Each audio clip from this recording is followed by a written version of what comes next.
Kidney వ్యాధిని కనుక్కోవడానికి చేసే టెస్ట్లు ఏంటో మీకు తెలుసా?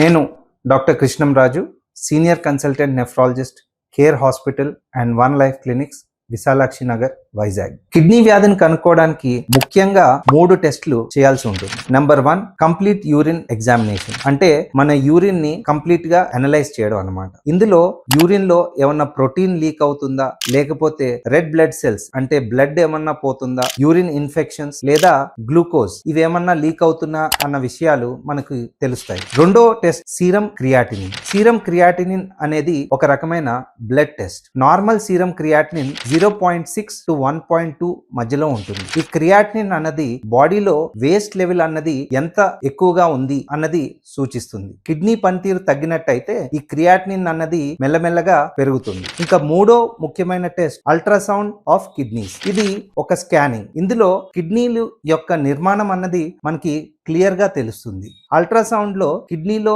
ఏమన్నా నిర్మాణ లోపాలు ఉంటే, అంటే పుట్టుకతో గానీ లేకపోతే వేరే ఆపరేషన్ వల్ల గానీ కిడ్నీ అపియరెన్స్ లో ఏమన్నా లోపాలు ఉంటే మనకు అల్ట్రాసౌండ్ లో తెలుస్తుంది. ఈ 3 టెస్టుల ద్వారా మనం కిడ్నీలో లోపాలని, కిడ్నీ పనితీరులో లోపాలని చాలా యాక్యురేట్ గా కనిపెట్టొచ్చు. మీ కిడ్నీ డాక్టర్ ని సంప్రదించి ఈ టెస్టులు చేయించుకోండి. మీ కిడ్నీస్ ని హెల్దీగా ఉంచుకోండి.